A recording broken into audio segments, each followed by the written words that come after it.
Assalamualaikum warahmatullahi wabarakatuh. Apa kabar teman-teman? Semoga semuanya sehat ya. Hari ini saya akan menjelaskan tentang kuartil, desil, persentil lanjutan yang pertemuan kemarin. Jika yang kemarin saya menjelaskan teorinya, hari ini saya akan coba untuk memberikan soal. Baik, langsung saja di kuartil apabila setelah disusun menurut urutannya dari yang terkecil ke yang terbesar, kemudian suatu sekumpulan data itu dibagi menjadi 4 bagian yang sama banyak, maka bilangan pembaginya itu disebut dengan kuartil. Nah, kuartil ini juga disebut dengan perluasan dari median. Nah, rumusnya seperti ini ya. Untuk contoh soal yang pertama, kuartil bawah dan kuartil atas dari data tunggal. Di sini ada 10, 8, 6, 5, 3, 2, 1 adalah jawabannya. Yang pertama, urutkan dulu data dari yang terkecil ke yang terbesar dan diperoleh seperti ini ya. Ada 1, 2, 3, 5, 6, 8, 10. Di sini ada Q1, Q2, dan Q3. Karena kita akan mengambil kuartil bawah, kuartil tengah, dan kuartil atas. Jadi diperoleh kuartil bawahnya di sini yaitu 2 dan kuartil atasnya itu 8. Sedangkan untuk kuartil tengahnya atau Q2-nya yaitu 5. Lalu untuk contoh soal yang kedua, kuartil bawah dan kuartil atas dari 10, 13, 12, 11, 14, 15, 17 hingga sampai 17 adalah hal yang pertama kita lakukan adalah mengurutkan data dari yang ke yang besar dan diperoleh seperti ini ya. Kita bisa melihat Q1, Q2, dan Q3. Kenapa ini Q1-nya di sini, kenapa ini Q2-nya di sini, kenapa Q3-nya di sini. Kita hitung dulu, di sini datanya ada berapa? Ada 1, 2, 3, 4, 5, 6, 7, 8, 9, 10, 11, 12, 13. Nah, 13 berarti ini tengah-tengahnya di sini ya. Oke, keurutan yang 1, 2, 3, 4, 5, 6, 7. Nah, urutan ke-7. Jadi ini tengah-tengahnya. Karena di sini jumlahnya sama. Di kiri dan kanan. Di sini ada 1, 2, 3, 4, 5, 6. Dan di sini juga ada 6. 1, 2, 3, 4, 5, 6. Jadi di sini tengah-tengahnya, kuartil tengahnya atau biasa disebut dengan Q2. Nah, dari Q2 kita bisa mendapatkan kuartil bawah. Ini Q1 dan Q3-nya. Q1-nya yaitu tengahnya ini 11 dan 12. Jadi Q1-nya 11 ditambah dengan 12 dibagi 2 hasilnya 11 setengah. Sedangkan Q3-nya didapatkan 15 ditambah 16 dibagi dengan 2 hasilnya 15 setengah. Nah, untuk soal yang ketiga, kuartil bawah dari data tunggal 2 sampai 9 adalah urutkan datanya dulu dari yang terkecil ke yang besar dan diperoleh seperti ini. Kita bisa melihat Q1, Q2, Q3. Nah, untuk soalnya kita hanya mencari kuartil bawah saja. Kuartil bawahnya Q1 yaitu 3 ditambah dengan 4 dibagi dengan 2 hasilnya 3 setengah. Nah, selanjutnya untuk kuartil data berkelompok dengan rumus seperti ini. Kita akan langsung masuk soal saja. Nah, untuk contoh soal yang pertama, tentukan nilai kuartil bawah dari data pada tabel berikut ini. Di sini kita bisa sama-sama melihat ada kolom nilai dan frekuensi. Maka jumlah frekuensi soal di atas adalah N-nya, kita bisa hitung 2 ditambah 6 ditambah 7, ditambah 10, ditambah 5, ditambah 4, ditambah 2, maka hasilnya 36. Di sini 36 yaitu merupakan angka genap.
itu ditambah 6, ditambah 10, ditambah 13, ditambah 8. Hasilnya yaitu berapa teh? Coba hasilnya dari frekuensi 1 ditambah 6 tambah 10 ditambah 13 tambah 8, dia di frekuensinya totalnya adalah 38. Nah, berarti sudah masuk ya X31 ini di frekuensi 8 ini. Berarti dia nilainya 8. Kita masukkan di sini. Nah, untuk X32 ternyata juga sudah masuk di frekuensi 8. Berarti untuk nilainya sama, 8. Oke, berarti 8 ditambah 8 dibagi 2 hasilnya 8. Jadi kuartil atas atau Q3-nya adalah 8. Selanjutnya, untuk soal yang ketiga, tentukan nilai kuartil tengah dari data pada tabel berikut ini. Di sini kita bisa lihat ada nilai dan frekuensi. Jumlah frekuensi tabel di atas adalah 4 ditambah 6 tambah 6 tambah 8 tambah dengan 7 tambah 1 hasilnya 32. Nah, 32 ini merupakan angka genap. Jadi N-nya di sini adalah 32. Kita akan mencari kuartil tengah atau Q2, maka dihitung dengan cara berikut. Q2 sama dengan X2N dibagi 2 plus X setelahnya dibagi 2. Q2 sama dengan X2 dikali 32, karena N-nya adalah 32 dibagi 2 ditambah X setelahnya dibagi 2. 2 sama dengan X16 didapat dari 32 kali 2 dibagi dengan 2, lalu ditambah dengan X17 karena X setelahnya X16 adalah X17 dibagi 2, hasilnya 16 ditambah 17 dibagi 2, maka Q2 atau kuartil tengahnya adalah 16,5. Selanjutnya yaitu desil. Jika suatu kumpulan data yang telah disusun urutannya dari data yang terkecil sampai yang terbesar lalu dibagi menjadi 10 bagian yang sama, maka setiap pembaginya itu dinamakan dengan desil. Nah, rumusnya sudah saya jelaskan yang kemarin itu, dimana DI atau desil sama dengan data ke I dikali dengan N. N-nya yaitu banyaknya data ditambah 1 dibagi dengan 10. Nah, untuk data tidak berkelompok mempunyai rumus sendiri dan berbeda dengan data berkelompok. Langsung saja kita masuk ke soal yang pertama untuk desil data tunggal. Jika terdapat nilai pada pelajaran statistik sekitar 10 mahasiswa dan memiliki nilai yang ada di bawah ini 60, 80, 90, 70, 85, 95, 75, 65, 70, dan 65. Nah, pertanyaannya, dari seluruh nilai mahasiswa yang ada di atas, tentukan nilai desil D6-nya. Lalu untuk menjawabnya, untuk menentukan desil 6-nya, kamu bisa menggunakan 2 langkah. Yang pertama, mengurutkan datanya dari yang kecil sampai yang besar. Nih di sini udah saya urutkan 60 sampai 95. Lalu jika sudah mengurutkannya, langkah yang kedua adalah memasukkan data ke rumus desil data tunggal. Di sini rumusnya D sama dengan I kali N plus 1 dibagi dengan 10. Kita akan mencari desil 6-nya ya, atau D6.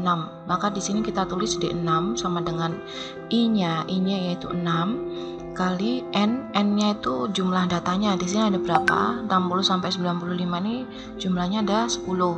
Kita taruh sini 10, lalu ditambah 1 dibagi dengan 10.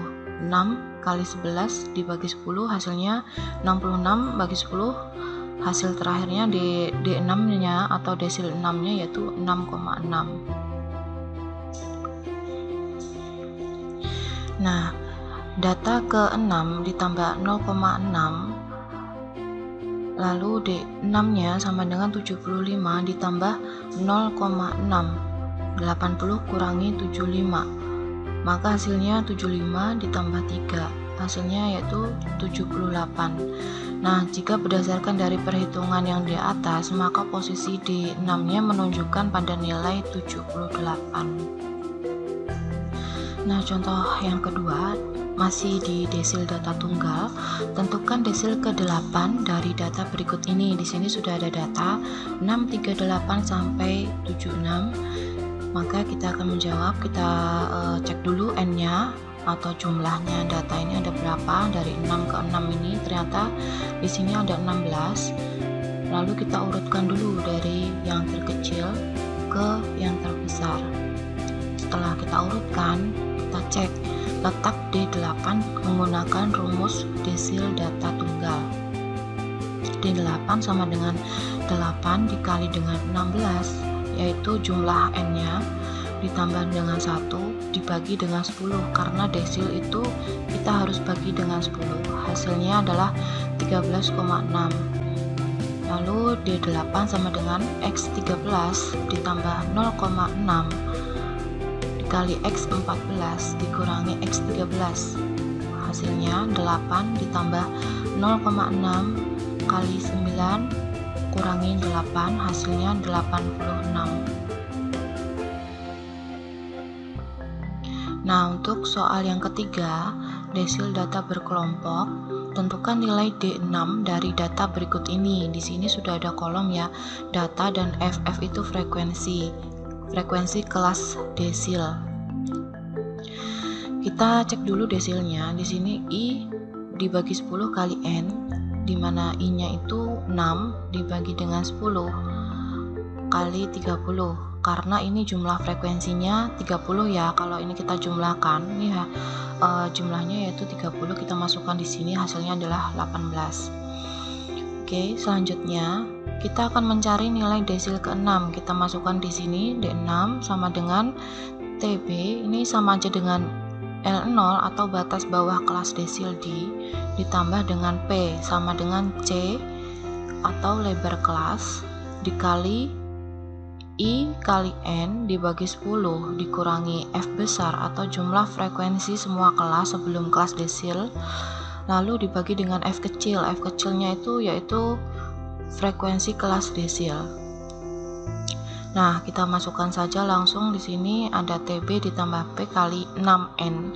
Karena kita akan mencari desil ke-6, dibagi 10 kurangi F besar dibagi F kecil. Oke, TB-nya ini adalah 19,5, di mana batas bawah kelas desil D-nya itu di sini ya. Jadi kita masukkan 19,5 ditambah dengan 3, lalu dikali dengan 18 dikurangi 14 dibagi dengan 5. 18 ini didapat dari ini, desilnya dikurangi 14 ininya ya, didapat dari 5 ditambah 6 ditambah 3, hasilnya 14. Nah, FK ini yaitu penjumlahan ya, ini 5 masih tetap 5 tambah 6, di sini 11, 5 tambah 6 tambah 3, di sini 14, dan seterusnya. Nah, hasilnya yang terakhir 19,5 ditambah 2,4, maka D6-nya yaitu 21,9. Selanjutnya kita akan masuk ke persentil. Jika suatu kumpulan data dibagi menjadi 100 bagian yang sama, di mana tiap pembaginya itu disebut dengan persentil. Nah, rumusnya sudah saya jelaskan di pertemuan yang kemarin, yaitu persentil sama dengan data ke I kali N plus 1 dibagi dengan 100. Nah, jika sekelompok data dibagi menjadi 100 bagian yang sama banyak, maka akan terdapat 99 pembagi yang masing-masing disebut dengan persentil atau P, yaitu P1, P2, P3 hingga P99. Nilai persentil ke I, yaitu PI, dihitung dengan rumus berikut ini. Jadi di persentil ini ada rumus data tidak berkelompok, dan ada juga rumus untuk data berkelompok. Nah, kita langsung masuk saja ke contoh soal pertama, persentil data tunggal. Diketahui sebuah deret data ada 9, 11, 10, 8, 6, 7, 5, 7, 5, 4 Tentukan persentil ke-50 dan persentil ke-85. Maka pertama-tama kita urutkan datanya dari yang terkecil hingga ke yang terbesar. Di sini kita sudah urutkan ada 4 sampai ke 11. Setelah itu gunakan rumus persentil untuk data tunggal. Setelah itu letak nilai persentil ke-50 di urutan data ke-50 dikali 10 ditambah 1 dibagi dengan 100. Hasilnya yaitu 5,5. Maka P50 atau persentil ke-50 adalah X5 ditambah 0,5 dikali X6 dikurangi X5 sama dengan 7 ditambah 0,5 dikali 7 dikurangi 7 sama dengan 7. Jadi persentil ke-50 nya adalah 7.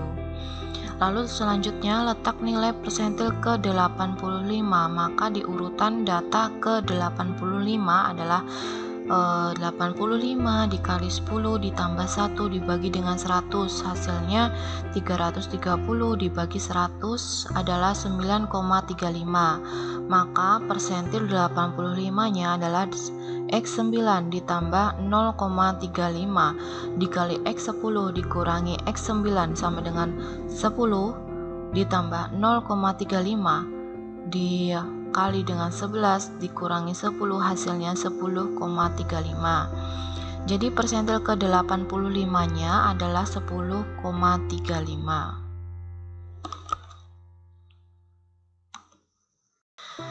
Nah, untuk contoh soal yang kedua, persentil data berkelompok. Tentukanlah letak persentil kelompok ke-75 dari kelompok data seperti tabel di bawah ini. Nah, kita bisa melihat di sini sudah ada tabel dengan kolom X dan F. Lalu datanya ada 41, 45 dan seterusnya. Di sini F ada 3, 6 dan seterusnya. Nah, pertanyaannya, tentukanlah letak persentil kelompok ke-75. Kita cari dulu F kumulatifnya seperti yang sebelumnya. Di sini 3, maka di sini 3 ditambah 6, di sini ada 9. 3 ditambah 6 ditambah dengan 16 hasilnya 25. Ada 3 ditambah 6 ditambah 16 ditambah 8 hasilnya 33. Lalu yang terakhir 3 ditambah 6 ditambah 16 ditambah 8 ditambah 7 hasilnya adalah 40. Maka jumlah F kumulatifnya di sini adalah 40. Kita akan mencari letak persentil ke-75 menggunakan rumus dari rumus berkelompok, yaitu 75 dibagi 100 dikali 40. Hasilnya adalah 30. Data ke-30 pada tabel dan kelas pada persentil ke-75 nya adalah 56 sampai 60. Karena di sini kan 30 ya, berarti dia masuknya di antara 25 dan 33 ini. Di sini 51, 55, 58, 60. Berarti dia masuknya di sini. Oke, sehingga diperoleh 75-nya 55,5 karena batas bawahnya di sini 55,5 ditambah 75 didapat dari kita carinya persentil ke-75 dibagi 100 dikali 40, yaitu jumlahnya ini F-nya ini dikurangi 25 dibagi 8, hasilnya yaitu 53,625. Jadi nilai persentil ke-75 nya adalah 53,625. Nah, untuk pertemuan hari ini saya cukupkan sekian. Terima kasih atas perhatiannya. Jika ada pertanyaan, kalian bisa langsung WA Japri saya. Terima kasih. Wassalamualaikum warahmatullahi wabarakatuh.